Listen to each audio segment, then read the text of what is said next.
if you're turning back north Telegraph. So he's probably got an idea. He's trying to figure out where he is and what he's going to do.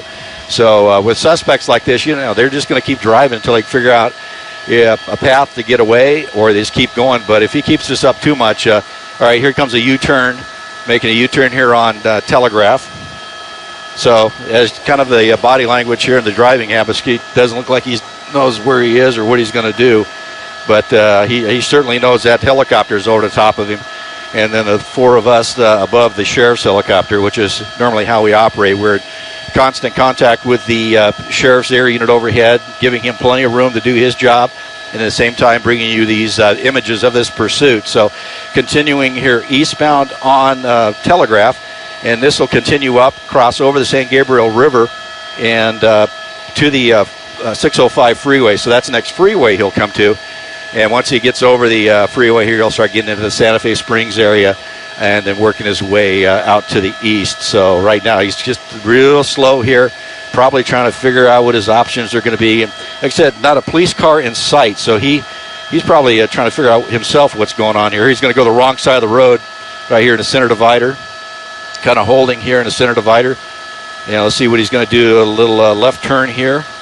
Looks like it's going to be a U-turn, so I don't know if he's looking for police cars or he just trying to figure out how to get back to the freeway. But this is really Five's got you there, sir. And continuing back now north on Telegraph, just back and forth on this roadway where he jumped on right about Rosemead here, so heading back towards Rosemead. Five's going to swing around to the south. And just at a very slow rate of speed, very little traffic anywhere. I'm looking far out around trying to see if I see any sheriff's units paralleling, or Downey, matter of fact.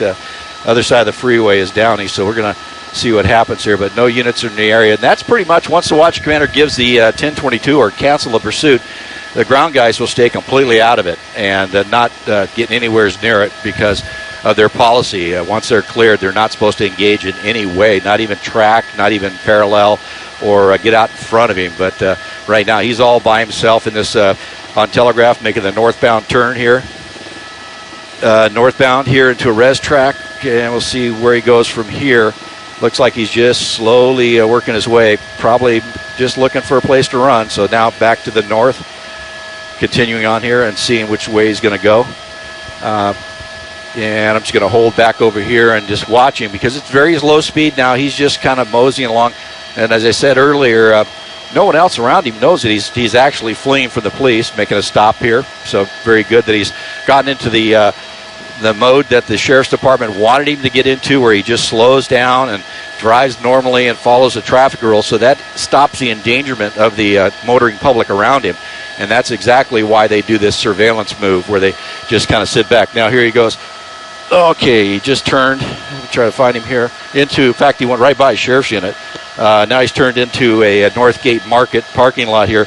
And now what they'll do is just park it probably. Here, see what he does. But sometimes they try to get out and get inside of a business to where they try to blend in with everybody else. You can see right there. Try to look real hard, see if I got anybody else in the car. It kind of didn't look like there was anybody in that right front seat. But we'll have to see. Just kind of working his way down, hitting the parking space there. Yep, going to go through the parking space. And I bet you he gets out, takes off into the Northgate Market. And there's a police or sheriff's unit right behind the market. And so here he goes. He's getting out here. Suspect on the phone, just kind of hanging out on the phone. And he's just going to, I'm not doing anything, just minding my own business, heading for the market. But there's a sheriff's unit coming into the parking lot from the north. He'll be approaching him from screen left. And we'll see. Here comes the sheriff's unit coming up on him. Hands up. Here he goes, throws the keys towards the sheriff's unit, so he's just going to give it up and lay down. Now, these people coming out have no idea what's happening here, so sheriff's giving him directions to turn around. He's luckily complying, doing exactly what he should do. His actions dictate what the sheriff's department will do. They're going to hold him at gunpoint until they get another unit in. Here comes another unit in from behind, and that second unit will come in. And now they got him down, and now, at this point, they will slowly approach. One officer will be the arresting officer, and the other two will be the protection officers. Just keep an eye on him, make sure he doesn't do anything silly.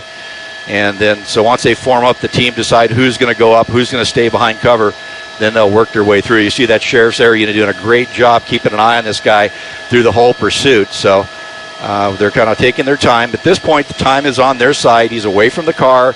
He's complying, so there's no need to rush up there and grab him. So they're going to go through their training, their policies, procedures. There's more sheriff units showing up, and I can tell you several more are rolling into the area. But they're just kind of taking their time, waiting for him to wait for the officers to show up to get their game plan together and then work their way up. So good news that this pursuit has come to an end without anybody getting hurt as far as the motoring public is concerned. And now he's up, and I believe they're probably giving commands to back up towards the unit. So normally what they'll do is they'll have them on their feet and walk backwards towards the unit, so that keeps the deputies from being exposed too long for outside of cover. And that's what they're doing. They're just giving directions to come back to them, which is a good move on their part. Kind of keep a distance between the cover and the suspect a little shorter. So obviously it looks like he is following every command, holding up his shirt so they can show his waistband so he doesn't have an obvious weapon, but that's only a primary check as he comes up. And then once the officers here, you got you can see those officers between the cars. They're making the plan here to go up. One officer giving you the directions. And it's very important in a situation like that, one officer gives directions. Now here comes the three officers. One will be the arrest, two will be the protecting. And now I put him into custody, take him into handcuffs. He'll be patted down. I'm going to turn Sky 5 around here and see if I can find a car in the parking lot. And there's no deputies around it yet. So that'll be the next thing to do, is to go check out the car, make sure there's nobody in it, and see what the status of it is. So right there, very peaceful in custody, taking him into custody, walking him backwards. And right now, CHP and LA County Sheriffs ending this pursuit here in East LA. Suspect in custody, carjacking, armed. It all came to an end. So that's exactly how we like to see it happen.